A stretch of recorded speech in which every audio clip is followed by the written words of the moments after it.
하나님의 말씀의 이 본문이요, 그 본문만 딱 읽어가지고는 또 연관이 안 됩니다.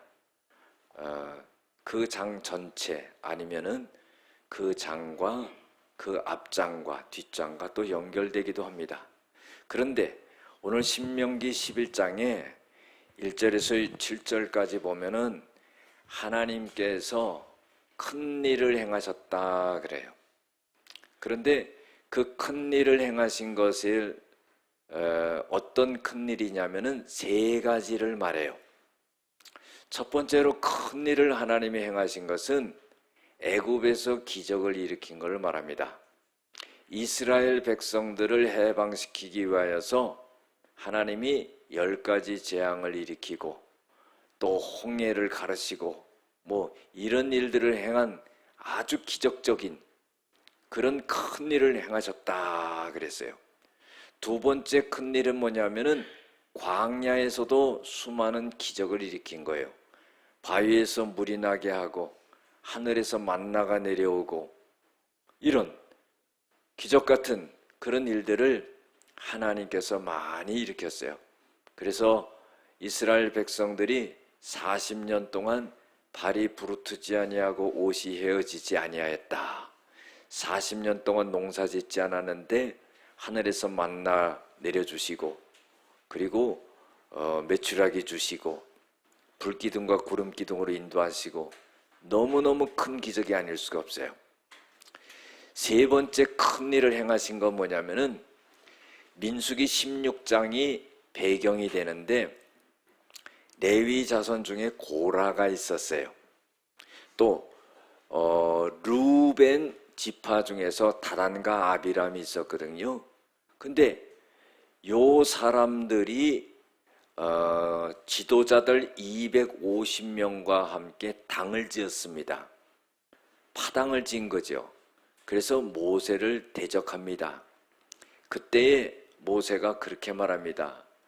너희들을 하나님 앞에 회방에서 봉사하게 하는 것이 이게 작은 일이냐? 하나님께서 맡겨주신 일에 대해서 봉사할 수 있는 기회를 주신 것은 하나님이 큰 은혜를 베풀어 주신 것인데 너희들이 제사장이 되려고 하느냐? 이렇게 말을 합니다. 그런데 이 고라와 다단과 아비람은 모세에게 그럽니다. 네가 높아지려고 그러느냐? 네가 왕이 되려고 하느냐? 막 이렇게 불평하고 원망하는 거죠. 그래서 하나님께서는 이들을 갖다가 그냥 지켜봐 주지를 않습니다. 그래서 하나님이 모세에게 말해요. 야 모세야, 너는 고라와 다단과 아비람이 있는 곳에서 피해라. 이렇게 말해요. 그래서 모세가 하나님 앞에 간구하지요. 하나님, 저 몇 사람이 잘못을 했는데 모든 사람을 죽이려고 합니까? 그래. 근데 하나님이 마음을 돌이키질 않아요. 그리고 모세도 마음이 얼마나 상했는지 하나님 저들이 드리는 예물을 받으시지 마시옵소서 그럽니다. 그래서 하나님께서는 이 고라와 다단과 아비람에서 이 사람들에게서 피하라 그러는 거예요. 그때에 이 모세가 그곳으로 고라와 다단과 아비람한테 가서 거기에 붙어있는 백성들을 피신을 시킵니다. 그리고 나서 하나님께서는요, 땅을 갈라요. 땅을 갈라서 그 고라와 다단과 아비람과 그 가족과 그 재물을 전부 땅 속에 매장시켜 버립니다. 그리고는 같이 합세했던 지도자, 지휘자 250명이 하나님이 불이 내려와 가지고 그들을 전부 살라버리는 그런 역사가 일어나요. 여러분들, 하나님께서는 이스라엘 백성들에게 그 가나안 땅을, 맹세한 가나안 땅을 주겠다고 말씀하시면서 전제적으로 하나님이 행하셨던 큰 일을 세 가지를 말한 겁니다. 하나님의 말씀은요, 때로는 굉장히 씁니다. 우리가 약을 먹으면 쓴 것을 느끼지요. 특별히 한약 같은 경우 먹으면은요 아주 씁니다. 그런데요, 약이 단 거 봤습니까? 약이 달면은 그럼 가짜 약이라든지 효력이 없는 거예요. 약은 써야 되는 거거든요. 그런데 하나님의 약도 써요. 왜? 구약과 신약이 쓴 거예요. 약이 씁니다. 그런데 여러분들 한약을 이렇게 드셔보자면 마지막 끝맛이 약간 달다, 요걸 느껴요. 안 잡숴 보셨나? 한 첩 드시길 바랍니다. 약간 달다, 요걸 느끼는 겁니다. 왜 그러냐? 거긴 감초가 들어가 있는 거예요. 그래서 한약에는 꼭 감초가 들어가죠. 여러분들, 하나님이 구약과 신약의 쓴맛을 우리에게 주는데 쓴맛만 주느냐? 사실은 단맛을 주기 위한 거예요. 할렐루야. 하나님이 우리에게 쓴소리를 하는 것은요, 죽으라고 쓴소리 하는 게 아니에요. 우리를 살리려고 한다는 거예요. 하나님께서는요, 이스라엘 백성들에게 서운한 것을 세 가지를 말해요. 첫 번째로 뭘 말씀하시냐면은 너희들은 목이 곧은 백성이다, 이런 말씀하세요. 신명기 9장 6절에 보면은 하나님이 이렇게 말씀하시죠. 내가 너희들에게 맹세한, 약속한 그 가나안 땅을 허락한 것은 너희들이 의로워서가 아니다. 너희들은 목이 곧은 백성이다, 이런 거예요. 여러분, 목이 곧다는 건 뭐예요? 교만하다 하는 거죠. 우리가요, 우리 자신을 생각해도 하나님 앞에 교만하고요, 교회 생활할 때도요 굉장히 교만한 게 많아요.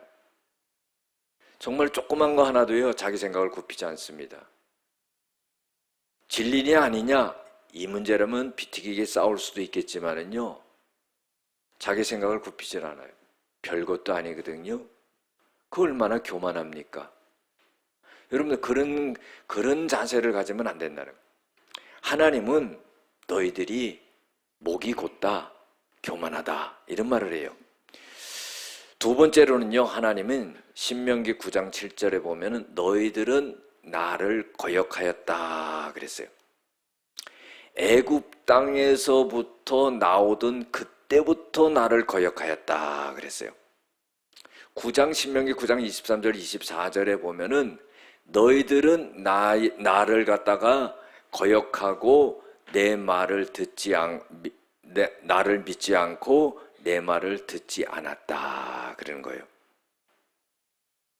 하나님이 이스라엘 백성들에게 내가 너희들을 알 때부터, 그때부터 나를 갖다가 거역하였다 그런 거예요.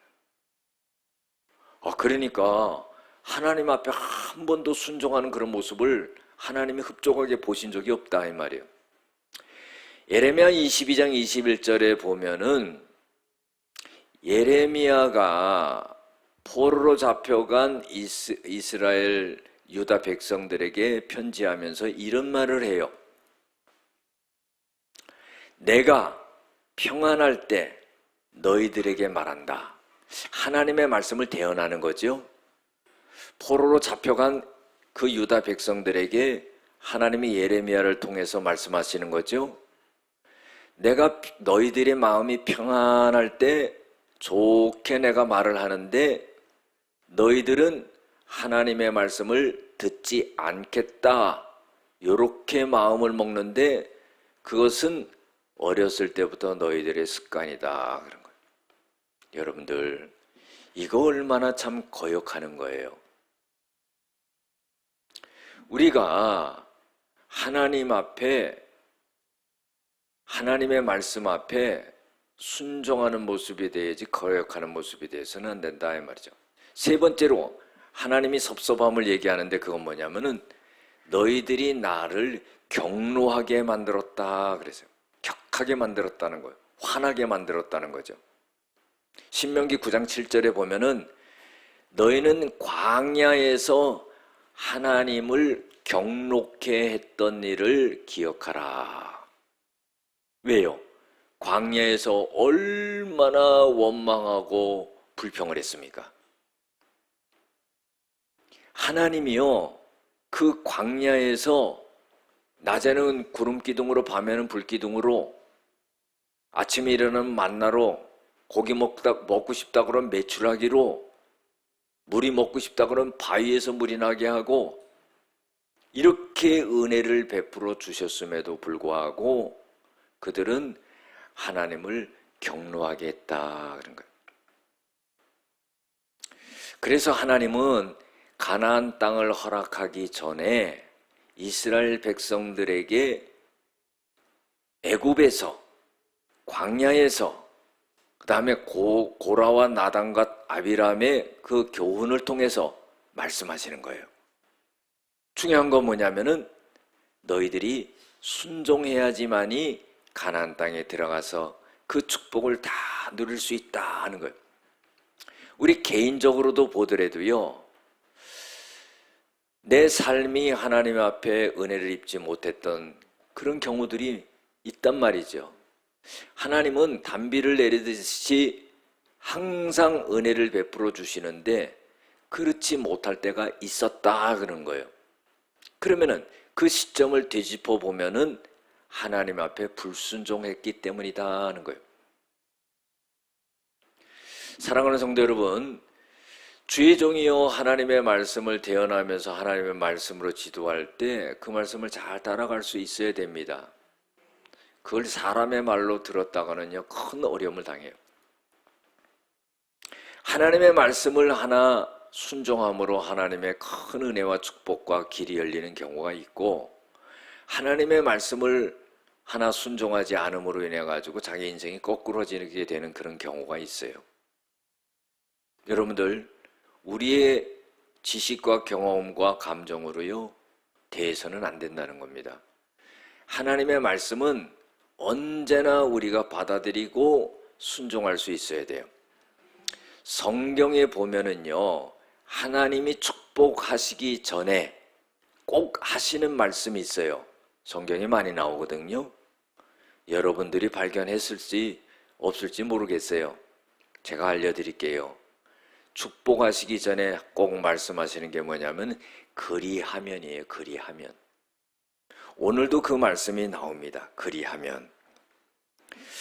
여러분들, 하나님께서는 오늘 본문 말씀에서 세 가지를 요청해요. 그리하면은 세 가지의 복을 주겠다 그런 거예요. 정확하게 떨어지죠? 세 가지 순종하니까 세 가지를 축복해 주겠다 하는 거예요. 그럼 세 가지가 뭐냐? 자, 13절 말씀을 보면은 내가 오늘 너에게 명하는 내 명령을 너희가 만일 청종하면 그랬어요. 그러니까 하나님이 요구하시는 것은 내가 너희들에게 명령하는 것을 갖다가 잘 청종해라는 거예요. 그건 뭐예요? 하나님의 말씀을 잘 듣고 그 말씀을 따르라 그러는 거예요. 그런데 그 말씀을 잘 따르지 않는 거예요. 여기에 문제가 있죠. 하나님께서 이스라엘 백성들을 이끄는 데 있어서 모세를 세워서 백성들을 이끄는데 잘 말을 안 듣는 거예요. 하나님이요 화가 났어요. 그래가지고 모세를 불러서 뭐라고 말씀하시냐면은, 야 모세야, 내가 이스라엘 백성들을 갖다가 전염병으로 전부 멸해버리겠다 하는 거예요. 뭐 코로나 같은 거지요. 전부 멸해버리겠다. 왜냐하면은 민수기 14장 22절 24절 쭉 나옵니다. 11절부터. 그러면은 왜 그러냐면은 이스라엘 백성들이 나를 멸시했다 그런 거예요. 내가 이스라엘 백성들에게 많은 기적을 보여주었지만은 그들은 나를 믿지 않았다는 거예요. 여러분들, 보고서도 안 믿으면 어떻게 해요? 이스라엘 백성들의 눈앞에는 순전한 기적이었어요. 그렇지 않으면 살 수가 없는 거예요. 우리가 지금까지 살아온 것도 기적 아닙니까? 얼마나 많은 어려움과 위기가 있었어요. 요때 딱 죽는구나 그랬는데 그때 하나님이 건져주셨기 때문에 오늘 여기 앉아있는 거예요. 믿으시기 바랍니다. 그런데 이스라엘 백성들은 그 많은 기적을 보고도 나를 멸시하고 믿지 않았다. 그래서 내가 이 백성들을 전염병으로 싹 다 죽이겠다 그런 거예요. 그런데요, 모세가 또 가만히 있을 사람이 아니에요. 모세가 뭐라고 그러냐면, 하나님은 이스라엘 백성들을 애굽에서부터 광야까지 그때마다 하나님 거역하는 이스라엘 백성들을 용서해 오지 않았습니까? 하나님의 권능의 손으로 그들을 인도하고 기적을 베풀면서 그렇게 용서하면서 오지 않았습니까? 또 신명기 9장 25절에서 29절에 보면 그 내용이 또 나오거든요. 모세가 40일 동안 기도하면서 이스라엘 백성들을 변호하면서 하나님 앞에 기도하는 거예요. 하나님은 아브라함과 이삭과 야곱의 하나님 아닙니까? 여러분들 요 말하면 하나님이 꼼짝 못하는 거예요. 왜? 요건 약속의 하나님이라는 뜻이거든요. 하나님 이스라엘 백성들에게 아브라함에게 이삭과 야곱에게 약속해서 가나안 땅 주겠다고 하는 거, 그 약속 하나님 입에서 나온 거 아닙니까? 그거 안 지키면 하나님 부도 내는 거예요. 이런 말이에요. 그러니까 하나님께 그런 기도를 하면서 모세가 결정적인 말을 해요. 하나님이 이 이스라엘 백성들을 광야에 엎드려서 죽게 한다면은 저 애굽 백성들이 하나님을 어떻게 생각할 줄 아십니까? 하나님은 능력이 없으신 분이라서 자기 백성을 이끌 수 없고 자기 백성을 미워해가지고 광야에 엎드려 죽이는 그런 하나님으로 기억될 겁니다. 여러분들 요 말은 뭐예요? 하나님 영광 땅에 떨어집니다. 이렇게 딱 말하는 거예요. 그러니까요, 하나님이 이 모세의 기도를 딱 들으시고 그 모세의 말을 들으셨고 그랬어요. 그리고 민수기 16장 20절에 보면은 하나님께서 내가 네 말대로 이스라엘 백성들의 죄를 사하노라. 이야, 놀랍지요? 여러분들 아무나 기도한다고 되는 것도 아니에요. 모세 정도는 돼야지. 안 그래요? 다른 선지자들은요, 꿈과 이상으로 하나님을 만났지만은요, 모세는 하나님과 대화하면서 직접 대면했어요. 모세가 하나님 앞에 기도하니까 뜻을 변치 않으시는 하나님, 성경에는 변개치 않으시는 하나님이라고 그랬어요. 하나님이 한번 생각하시고 계획하시고 진행하면은요, 변경이 없어요. 왜? 지혜가 무궁하신 분이거든요. 능력이 무궁하신 분이거든요. 누구 사람 말 듣고 움직이는 분이 아니에요. 그런데 모세의 그 간구를 듣고 모세의 말을 듣고는요, 하나님이 즉시로 뜻을 딱 돌이켜서 백성들을 용서해 주겠다 그런 거예요. 그런데 조건이 있어요. 그것은 뭐냐면 나를 거역한 자는 절대 가나안 땅을 보지 못할 것이다. 그러나 여호수아 갈렙은 그 마음이 다른 사람과 달라 그랬어요. 아주 귀한 말씀이지요. 불순종하고 거역하는 사람들과 똑같지 않다는 거예요. 그 사람들과 다르다는 거예요. 여러분들 하나님이 보실 때 우리의 믿음이 달라야 되는 줄로 믿습니다. 분간이 가야 되는 거예요. 구별이 되어야 되는 거예요. 하나님이 인정이 되어야 되는 거예요. 생각하는 거나 마음 먹으나 행동하는 것이 하나님 앞에 인정이 되어야 되는 거예요. 여호수아 갈렙은 그들과 다르다. 마음이 다르다는 거예요. 여러분들 교회 일할 때도 그래요. 조그만 것도 자기 생각과 마음대로 하려고 그래. 여러분들 그건 밖에 나가서 해요. 밖에 나가서. 교회는 하나님의 뜻대로 말씀대로 평안하게 이렇게 가려고 그런 생각을 가져. 별것도 아닌 것 같고 주장하고. 그거는요 한참 멀은 거예요. 깊은 믿음을 가져야지요. 여러분들 모세와 같은 자들이요 있었다고 하면은 얼마나 대단하겠어요. 하나님의 뜻을 변개시켜요. 여호수아 갈렙같이 어떻게 해요? 정말 백성들과 마음이 다르고 하나님 앞에 서 있는 그런 마음을 가졌다는, 내 생각 속에서 나오는 마음이 아니라, 마귀가 주는 마음이 아니라 하나님이 주시는, 성령이 주시는 그 마음과 믿음과 은혜를 갖고 갈 수 있는 그런 사람들이 되어야 된다는 거예요. 그래서 하나님께서는요 순종해야 된다 하는 거예요. 청종해야 된다는 거예요. 이거를 요구하는 거예요. 하나님의 말씀은 우리가 생각할 때 판단할 수 있는 말씀이 아니라는 겁니다. 하나님의 지혜와 능력이 무궁하신 분이 말씀하시는 것은 우리가 이해가 안 되고 납득이 안 돼도 그 말씀을 받아들일 수밖에 없는 거예요. 하나님, 이 말씀이 이해가 안 됩니다. 하나님, 이 말씀이 나에게 받아들이지 않습니다.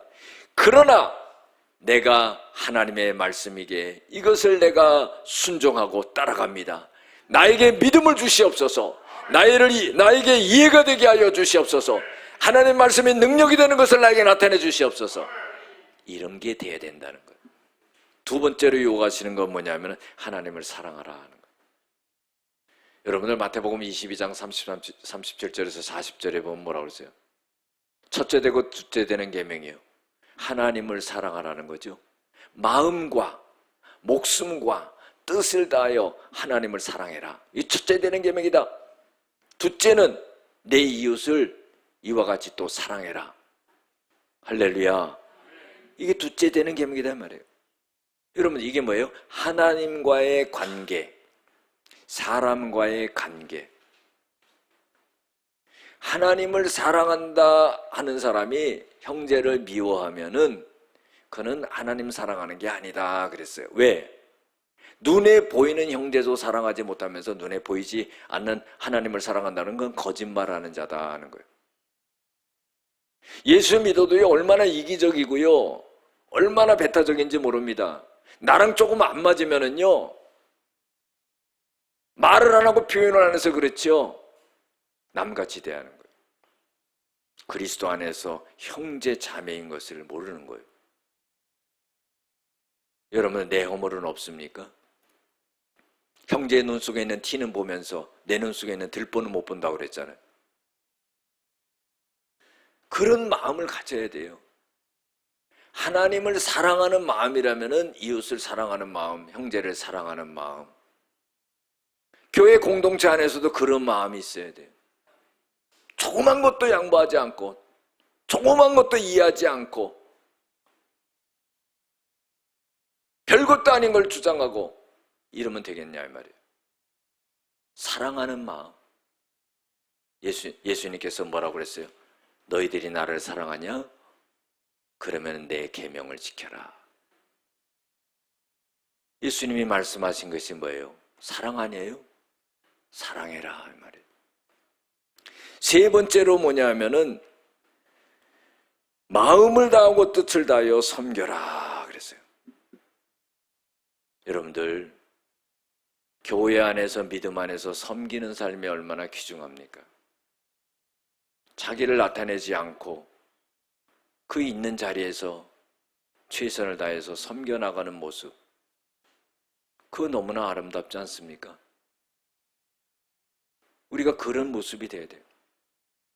예수님이요 수건을 들고 제자들의 발을 씻겼던 것처럼 제자들이 선생님의 발을 씻겨야 되는 것이 마땅한데 예수님은 당신이 수건을 들고 제자들의 발을 씻겼어요. 본이 되는 거죠. 섬기는 거죠. 여러분들 교회는 높아지는 곳이 아니에요. 밖에 나가서 국회의원하고 마음대로 하세요. 교회는 그런 데가 아닙니다. 교회는 섬기는 곳이에요. 남을 나보다 낮게 여기는 거예요. 존중하는 겁니다. 그런 생각을 가져야 돼요. 판단하는 것이 아니에요. 정죄하는 것이 아닙니다. 우리에게 권한도 없어요. 우리는 기도하고 사랑하고 용서하고 이런 마음을 가져야 된다는 거. 그게 섬겨나가는 거죠. 출애굽기 23장 25절에도 네가 여호와를 섬기면은 하나님께서 너에게 양식을 주고 물을 주고 복을 주고 너희들에 있는 질병을 치료하리라. 여러분들 잘 섬기는 자에게는 하나님께서 따로 은혜를 내려주신다, 그런 말씀이잖아요. 여러분들 섬겨나가는데 내 병이 낫는 거야. 아, 이거 얼마나 놀라워요. 그런 간증한번 해야 되는 거 아니겠어요? 악한 마음, 미워하는 마음, 정죄하는 마음 가득하는데 병이 어떻게 나요? 섬겨나가는 마음, 사랑하는 마음, 이런 마음, 하나님 말씀에 순종하고 청종하는 마음, 이런 게 가득할 때 하나님이 내가 알지도 못하는 사이에 내 병을 가져가 주시고 마음의 평화를 주시고 먹을 양식을 주시고 때를 따라 비를 내려주시고 나의 그 걱정 근심을 다 걷어가시는 거예요. 하나님이 이 세 가지를 요구해요. 그리고 뭐예요? 그리하면 그랬어요. 그리하면. 그래 8절에 그러잖아요. 명령을 지키라. 그리하면. 성경에 많이 나옵니다. 그리하면. 어떤 복을 주시냐? 첫 번째로 가나안 땅을 차지하게 하시는 복을 준다. 8절에 보면은 너희가 그렇게 하면은 강성해질 것이요. 요단강을 건너가지고 차지할 땅에 들어가서 그것을 차지할 것이고 그 땅에서 너희의 날이 장구하리라. 24절 25절에 보면은 발바닥으로 밟는 곳을 다 너희 소유가 되고, 여러분들 땅을 사는 것도 아니에요. 발로 밟으면 자기 땅이 된다는 거예요. 응? 적군들이 많은데 25절에 보면 너희를 등에 당할 자가 없으리라. 그러니까 아니 청종하고 사랑하고 섬기면 하나님이 그 가나안 땅의 모든 것을 그 땅을 차지하게 하는 그런 역사가 일어나요. 돈 주고 산 것도 아니에요. 여러분들 얼마나 놀라운 역사예요. 두 번째로는요, 어떤 복을 주시냐면은 하나님이 가나안 땅에서 돌봐주시는 축복을 주신다는 거예요. 어떻게 돌봐주시느냐? 너희들이 애굽 땅에 살았지? 애굽 땅에서는 너희가 물을 댈 때 어떻게 됐냐? 너희가 발로 물대기를 했지 않느냐? 여러분, 발로 물대기라는 건 뭐예요? 이 수차 같은 걸 만들어 가지고 발로 밟으면서 물을 갖다가 논해댄 거예요. 나일강이 범람하잖아요. 물이 막 넘쳐나기 때문에 저수지를 만듭니다. 저수지를 만들어 놓으면은 나일강이 범람할 때 그 저수지에 물이 전부 들어가요. 그럼 그걸 수차를 이용해 가지고 사람이 발로 밟아 가지고 물을 내. 그 얼마나 고된 일이에요. 그 넓은 땅을요 전부 그걸 발로 밟아 가지고 수차를 돌려 가지고 물을 대려니까 얼마나 힘들어요. 그래도 물을 댈 수 있고 농사를 질 수 있다는 자체가 그것도 복이잖아요. 그 비옥한 땅이에요. 그런데 가나안 땅은 어떤 땅이냐? 가나안 땅은 산들이 쭉 있는데요. 이 애굽처럼 물을 갖다가 수차를 이용해서 댈 수가 없는 곳이에요. 그건 저수지가 없어요. 여러분, 이게 뭐예요? 하나님께서 비를 내리시는데 하늘만 바라보고 살아가는 땅이라 이 말이에요. 우리도 그러잖아요. 높은 곳은 뭐예요? 천수답이라고 그러죠. 저수지가 없어요. 비가 오면은 농작물 사는 거고 비 안 오면 죽는 거예요. 그건 뭐예요? 하늘만 바라보는 거예요. 그런데 이 가나안 땅이 그런 땅이라 이 말이에요. 그러면은요, 비가 한 번 오고요, 그 다음에 또 안 오고 그러면은 어떻게 되겠습니까? 다 말라 죽는 거예요. 그런데 오늘 성경에 보면은 그 가나안 땅은 물을 흡수하는 땅이라는 거예요. 저수지처럼 땅이 물이 빠져나가는 게 아니라 물을 싹 간직하는 땅이라는 거예요. 또 하나님께서 이른 비와 늦은 비를 주신다고 그랬어요. 14절에 보면은 파종할 때 비를 주시고 추수하기 전에 주시고 적당할 때 비를 내죠. 요번에도 물난리가 났지만은요, 비도요 적절하게 그 때에 맞춰서 딱 와야 돼요. 제가 요번에 감사한 것은 화단에다가 옥수수를 심었는데 얼마나 제가 정성껏 기르는지. 삶아 먹을 때 그때 시간 맞춰 오시길 바랍니다. 그런데요, 비가 적절하게 탁 오는 거예요. 하나님, 이거 하나님, 목사가 심어서 그런지 몰라도 하나님이 길러주시는구나. 그걸 느끼는 거예요. 하나님이 이른 비와 늦은 비를 내리면서 다 비를 내리죠. 가나안 땅이 그런 땅이라는 거예요. 이건 뭐예요? 하나님의 돌보심이 있다는 거예요. 우리가요, 어떤 일을 해도, 먹고 살기 위해서 어떤 일을 해도요, 사업을 하거나 뭐 장사를 하거나 뭐 어떤 일을 하더라도 하나님의 돌보심이 있어야 된다는 거예요. 그래서 12절에 보면 네 하나님 여호와께서 돌봐주는 땅이라 연초부터 연말까지 1년 내내 네 하나님 여호와의 눈이 항상 그 위에 있느니라. 이스라엘 백성들이 거하는 그 땅에 하나님의 눈길이 떠나지 않는다는 거예요. 그 우리가요, 임마누엘의 하나님이라는 그 확신을 가지면은 두려워할 필요가 없다는 거예요. 하나님의 눈길이 나에게 있다는 겁니다. 우리에게 있다는 거예요. 우리가 일하고 있는 그 현장에 있다는 거예요. 내가 손대는 일에 하나님이 함께 한다는 거예요. 그 하나님의 역사가 지금까지 있었기 때문에 우리가 지금 여기에 존재하는 겁니다. 하나님의 눈길이 있는 겁니다. 청종해야지요. 사랑해야지요. 섬겨야지요. 땅을 차지하게 만든다는 거예요. 하나님의 돌봄이 있다는 거예요. 마지막으로요, 하나님이 풍성하게 하는 복을 주신다는 거예요. 곡식과 포도주의 기름을 얻을 것이요 가축을 위하여 들에 풀이 나게 하시니 네가 배부를 것이라. 그러니까 여러분들, 얼마나 먹고 사는 문제가 심각합니까? 코로나 위기 지나가면서 너무너무 힘들었어요. 얼마나 이 코로나가 힘들게 했는지 몰라요. 그래도 우리 죽지 않았잖아요. 하나님께서 어떻게 해요? 먹고 사는 거 다 돌봐 주신다는 거예요. 그 전제가 뭐냐? 하나님께 청종하라 이 말이에요. 하나님을 사랑하라는 거예요. 하나님을 잘 섬기고 이웃을 섬기라 이거예요. 그렇게 하면 하나님께서 이 세 가지 복을 주신다. 여러분들, 가을인데 이런 열매의 결실들이 우리의 삶 속에 영육간에 일어나게 될 줄로 믿습니다.